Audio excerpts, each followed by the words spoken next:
안녕하세요, 홍정모입니다. 이번 강의에서는 C++ 프로그램이 어떤 구조를 가지고 있는지 살펴보겠습니다. 본 강의에서 여러 가지 이제 용어들이 나오기 시작을 할 텐데 제가 간단하게 정리를 해놨고요. 그 다음에 영어 표현이라든지 발음이 잘 안 들려서 못 알아듣겠다 그럴 경우엔 다시 이 페이지로 와서 한번 살펴보시고 다시 강의를 보시면은 좀 더 도움이 될 것 같습니다. 자, 그럼 바로 코드로 넘어가서 설명을 드리겠습니다. 이렇게 솔루션하고 이제 프로젝트 만드는 방법에 대해서는 앞 강의에서 설명을 드렸으니까 이제 앞으로는 계속 그냥 넘어가겠습니다. 자, 이번 강의에서는 솔루션 파일이 완전히 비어있는 상태에서 한번 시작을 해보겠습니다. 자, 지금부터 가장 내용이 없고 단순하고 기본적인 CPP 파일을 프로그램을 C++ 프로그램을 작성을 해볼게요. 자, int main 그 다음에 괄호 열고 닫고 지금 괄호를 여는 순간 다시 해볼게요. 괄호를 여는 순간 자동 완성이 됐죠. 괄호가 닫아졌습니다. 이때 괄호 닫기를 닫는 괄호를 그냥 다시 한번 치시면 바로 뒤로 와요. 괄호가 두 개가 찍히는 게 아니고 넘어갑니다. 요거는 프로그래머를 도와주기 위한 도구이기 때문에 너무 당황하실 필요 없고 익숙해지시면 굉장히 편합니다. 그 다음에 엔터를 하나 치시고 그 다음에 중괄호를 열어줘요. 열고 그 다음에 이번에도 닫는 괄호가 자동으로 생겼죠. 네, 엔터 한번 치시고 그러면 또 놀랍게도 앞에 요 빈칸 탭이 하나가 붙었어요. 자, 다시 탭으로 넘어가서 return 0, 0, 숫자 0. 보시면은 알파벳 O 같은 경우는 속에 세로로 된 막대기가 없죠. 숫자 0 같은 경우는 세로로 막대기가 그어져 있습니다. 자, 요거 꼭 기억해 두시는 게 좋습니다. 나중에 금방 익숙해지실 거예요. 자, 설명을 좀 드릴게요. 우리가 어떤 프로그램을 실행시킨다는 거는 윈도우즈나 리눅스 같은 오퍼레이팅 시스템이 있어요. 오퍼레이팅 시스템한테 이거 해주세요 하고 요청하는 거예요. 프로그램이라는 거는 우리가 직접 뭘 하는 게 아니고 그 다음에 컴퓨터한테 바로 명령을 내리는 게 아니고 오퍼레이팅 시스템을 통해서 하는 겁니다. 굉장히 중요한 개념이에요. 그래서 윈도우즈, 그 다음에 맥OS, 리눅스, iOS, 안드로이드 이런 것들 전부 오퍼레이팅 시스템, 운영체제라고 부르잖아요.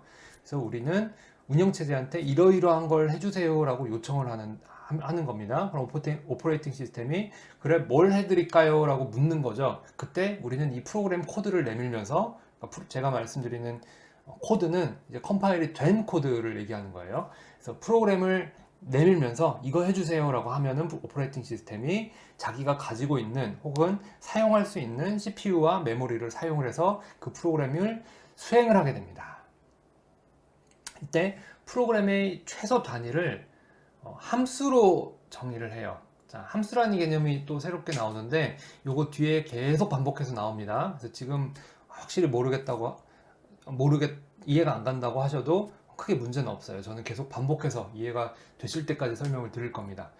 함수라는 거는 수학 시간에도 배우셨겠지만 그냥 간단하게 정리를 하면은 내가 뭘 넣을 테니까 함수에서 내부적으로 뭔가 해서 결과를 내놔라 이렇게 되는 거예요. 그래서 함수를 정의하려면은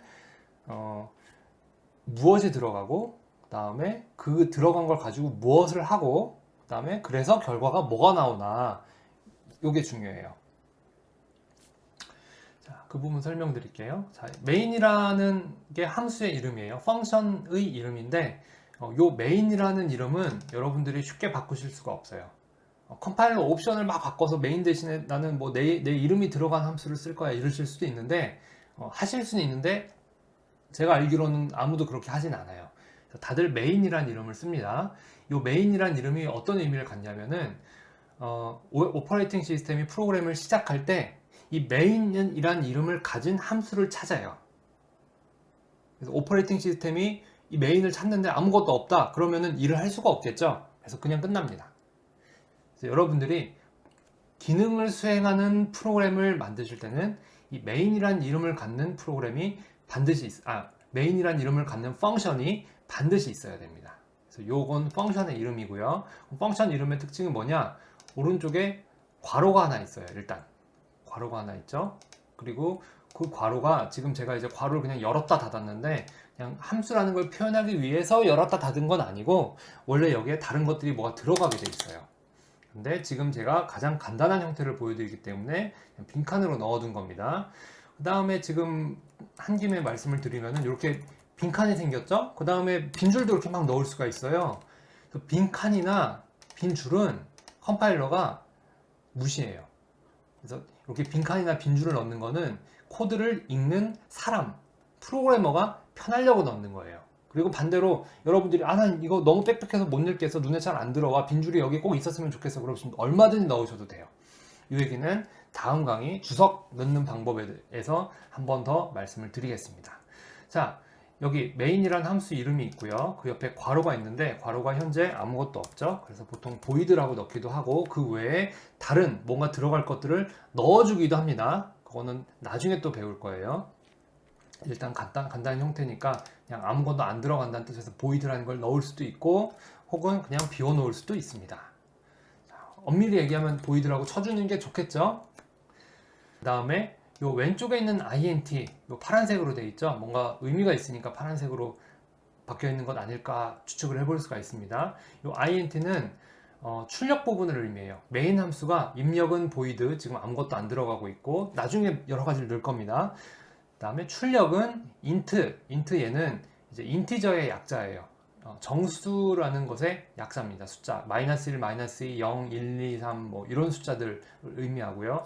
그 다음에 여러 가지 자료형에 대해서는 또 계속 제가 설명을 드릴 겁니다. 일단은 뭔가 메인이라는 함수가 내놓는구나, 그렇게 이해를 하시면 됩니다. 그 다음에 요 중괄호는 요 메인이라는 함수의 몸체라고 보시면 돼요. 실제 내용은 이 중괄호로 쌓여있는 부분에서 여러분들이 코드로 작성을 하는 겁니다. 지금 다 빈칸이고요. 그 다음에 유일하게 하나가 있는 게 return 제로죠. return, 이것도 파란색으로 심상치 않습니다. 자, return은 뭐냐면은 돌려준다는 뜻이에요. 돌려준다. 그래서 return 뭘 돌려주냐? 출력값. 그러니까 이 main이라는 함수의 출력값이 아까 정수라고 그랬죠? 정수로 맞춰서 0이라는 정수를 돌려주는 거예요. 누구한테? main이라는 함수를 실행시키는 거는 오퍼레이팅 시스템입니다. OS예요. 윈도우즈, 리눅스 이런 OS예요. 여러분들이 오퍼레이팅 시스템한테 다 끝났고 사실은 한 일은 없지만 여기다 뭔가 여러분들이 할 걸 넣겠죠. 자, 곧 넣어봅시다. 어쨌든 끝나고 0이라는 걸 돌려주는 겁니다. 나 잘 끝났어요, 이런 의미라고 보시면 돼요.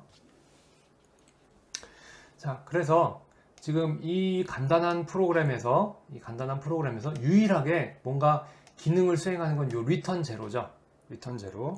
그래서 이렇게 기능을 수행하는 문장을 스테이트먼트, 그다음에 특히 이렇게 리턴을 하고 있으니까 리턴 스테이트먼트 뭐 이런 식으로 부릅니다. 스테이트먼트는 이제 보통 수학에서는 이게 참이냐 거짓이냐를 판별할 수 있는 문장을 의미하거든요. 근데 프로그래밍에서는 이게 참인지 거짓인지는 사실 관심 없잖아요. 그거보다는 우리의 컴퓨터한테 뭘 시킬 거냐가 중요하겠죠. 그래서 정확히 일치하진 않지만 번역하시는 분들이 대부분의 교재에서 명령문이라고 번역을 하시는 것 같아요. 그리고 저도 뭐 관습적으로 그렇게 사용을 하고 있습니다. 명령문이라고 생각을 하시면 돼요. 자, 그 다음에 좀 특이한 게, 그 다음에 초보분들이 가장 많이 틀리는 것 중 하나가 요 세마이콜론이에요. 세마이콜론은 뭐냐면은 명령문도 문장이잖아요. 우리가 우리말 이렇게 적을 때는 마지막에 맞춤표를 꼭 적죠. 문장이 끝났다는 걸 분명하게 표시하기 위해서 맞춤표 혹은 뭐 물음표 이런 것들을 적잖아요. C 혹은 C++ 언어에서는 문장의 끝을 표시하는 게 요 세마이콜론입니다. 반드시 있어야 돼요. 자, 세마이콜론을 한번 빼볼게요. 세마이콜론을 빼면은 여기 벌써 빨갛게 경고가 들어오죠. 여기 마우스를 갖다 대면은 expected a semicolon, 그러니까 세마이콜론이 있었을 것 같은데 없다, 어서 넣어라, 이런 의미겠죠. 자, 이 상태에서 그냥 한번 빌드를 해볼게요. 빌드 솔루션을 하면은 쭉 오고 에러. 자, 에러. 오류가 있다는 얘기죠. 이 프로그램이 어디가 틀렸다는 얘기예요.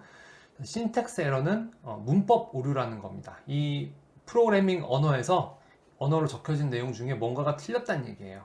다음에 C2143번은 missing semicolon before 요 브래킷, 컬리 브래킷, 물결 표시 있는 중괄호, 물결 괄호 앞에 요 세마이콜론이 빠졌다. 우리는 뭐 사실은 알고 있던 얘기죠. 오류가 생기는 경우가 굉장히 많아요. 코딩 시간의 대부분은 코드를 작성하는 시간이 아니고 이 오류를 찾고 수정하는 데 소모됩니다. 요 오류가 생겼을 때 가장 쉽게 해볼 수 있는 방법은 요거를 쫙 이렇게 긁어서 마우스로 클릭한 다음에 드래그 한 다음에 컨트롤 C를 누르고 구글 창을 띄우고 구글 창에서 컨트롤 V를 눌러서 검색을 하는 겁니다. 구글 검색하시면 굉장히 편해요. 앞으로 여러분들은 별의별 희한한 오류 메시지를 다 보실 텐데 제가 항상 권장하는 거는 일단 오류 메시지를 읽어보세요. 어떻게든 한번 읽어보세요. 그걸 권장을 하고요. 그 다음에 읽어도 모르겠다 싶으실 때는 이 오류 메시지를 카피해서 구글 창에 치세요. 그러면 여러분과 유사한 경험을 한 사람들이 다 질문해주고 그 다음에 누군가 답해줬던 것들이 기록이 다 남아 있습니다. 그걸 하나하나 살펴보시다 보면은 스스로 오류를 빠르게 해결하실 수 있어요. 여러분들이 겪는 오류의 99%는 다 누군가 겪어본 겁니다. 그래서 저도 깜짝깜짝 놀라요. 설마 이걸 누가 이렇게 해가지고 겪었을까 싶었는데 거의 다 있습니다. 다음에 저 같은 경우는 비주얼 스튜디오를 굳이 이제 영문판을 사용을 하는데 제가 뭐 영어를 좋아한다거나 뭐 영어가 편해서 그게 아니고 이 오류 메시지 용어 때문에 그래요. 용어가 구글에 검색하면 내용이 많이 나오는데 안타깝게도 한글로 검색을 하면은 나중에 여러분들이 좀 어려운 걸 하시기 시작하면은 검색 결과가 안 나옵니다. 그래서 저는 굳이 영어판을 사용을 합니다. 그래서 여러분들에게도 영문판 사용하시기를 권장을 드립니다. 자, 그럼 다시 여기 세미콜론 집어넣고 이제 컴퓨터한테 간단한 거 하나 시켜봅시다. 1 더하기 1 한번 시켜볼게요. 1 더하기 1. 그 다음에 지금 이제 1 더하기 2를 쳤는데 여기 오류가 뜨죠. 세마이콜론 쳐라. 이렇게 완전한 문장을 만들어라. 이렇게 되는 거죠. 그래서 이렇게 세마이콜론을 치면은 이제 완전한 문장, 스테이트먼트가 될 거고요. 그 다음에 이렇게 이제 없는 상태에서 그 문장의 단위가 되는, 문장의 구성 요소가 되는 표현들이 있죠. 얘네들을 익스프레션이라고 부릅니다. 그래서 요거 사전을 찾아보면요, 수학에서는 그냥 식이라고 번역이 되는 경우가 많아요. 근데 이제 그 뭐 1 더하기 1, 뭐 그 다음에 뭐 3 곱하기 4, 그 다음에 뭐 괄호도 넣을 수 있겠죠. 요거 잠깐 지우고요. 그래서 뭐 1 더하기 1, 2 곱하기 뭐 3 더하기 4, 뭐 이런 것들, 이런 요소들을 익스프레션이라고 부릅니다. 근데 얘는 지금 오류가 뜨는 이유는 뒤에 세마이콜론이 없어서 스테이트먼트가 아니었기 때문이죠. 자, 이렇게 이런 식으로 표현을 할 수가 있습니다. 자, 그래서 3, 그 다음에 7, 3, 7에 21 나오겠죠? 이렇게 뭐 21 이렇게 기록하려는 거, 요거 주석 다는 건데, 요건 다음 강의에서 설명을 드릴 겁니다. 자, 이렇게 계산을 할 수가 있고, 이런 것들 익스프레션이라고 부른다는 거 말씀을 드렸고요. 그래서 요것도 익스프레션이고, 요것도 익스프레션이고, 요것도 익스프레션이 되겠죠. 자, 조금 더 이제 진도를 나가 볼게요. 자, 인티저 x. 자, 이렇게 변수를 선언한다고 그래요. 정수형 변수를 선언한다고 하는 겁니다. 이 변수는 수학에서 여러분들 알고 계신 변수하고 거의 같은 의미를 갖는데, 컴퓨터 안에서 작동하는 원리를 좀 알고 계시는 게 굉장히 좋아요. 저는 요거 반복해서 설명을 드릴 겁니다. 이 의미는 뭐냐면요, 인티저라는 정수형의 데이터를 담을 수 있는 메모리 공간을 할당받은 거예요. 그래서 컴퓨터가 작업할 때는 이제 정보를 기록해 두는 메모리라는 게 있고, 그 다음에 실제로 연산을 하는 CPU라는 게 있다고 그랬죠. 그래서 여러분들이 컴퓨터 프로그래밍을 하실 때 가장 많이 하시는 일 중에 하나가 이러이러한 데이터를 메모리에 담아둘 거예요 라고 프로그램에다가 적어 놓는 겁니다. 그래서 x라는 이름으로 그 공간을 이제 사용을 할 수가 있는 거죠.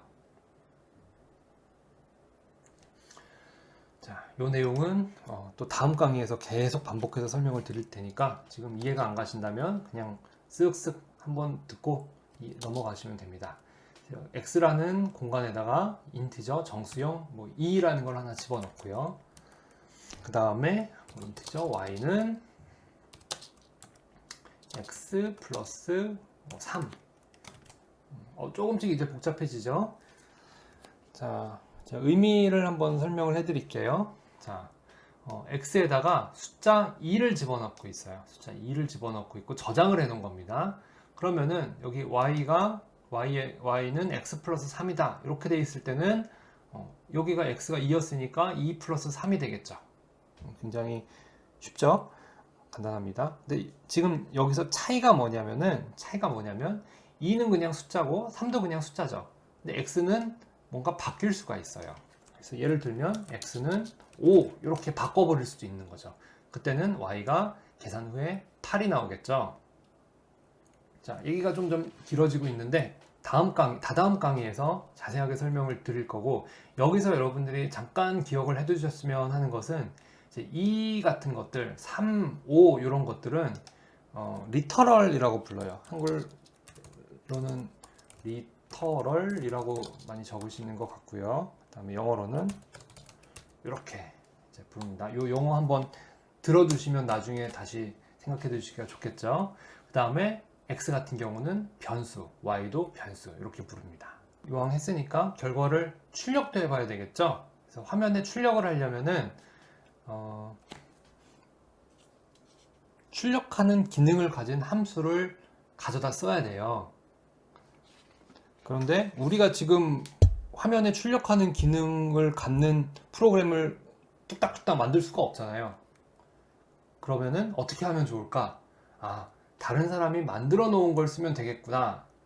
굉장히 간단한 논리 구조죠.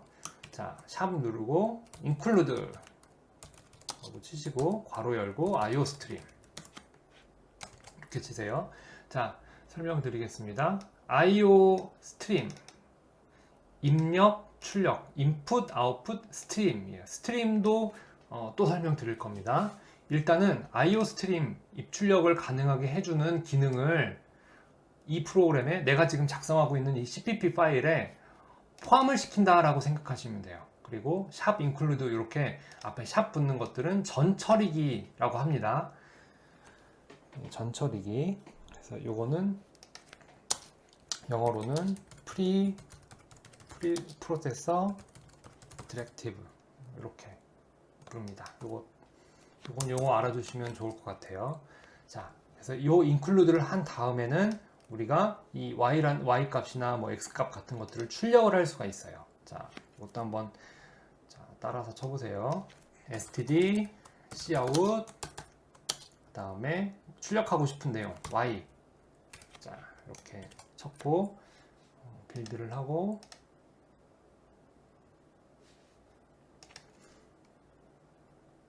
컨트롤 F5를 눌러서 실행을 시키면, 자, 여기 8이라고 나오죠. 8 다음에 press any key to continue 이렇게 콘솔 출력 끝난 다음에 항상 나오는 메시지가 같이 나왔어요. 8 다음에 여기 붙어 있으니까 좀 기분이 나쁘죠. 줄을 바꿔줬으면 좋겠어요. 자, 그건 어떻게 하느냐, std endline 이렇게 치시고 한 번 더 실행을 시켜보면,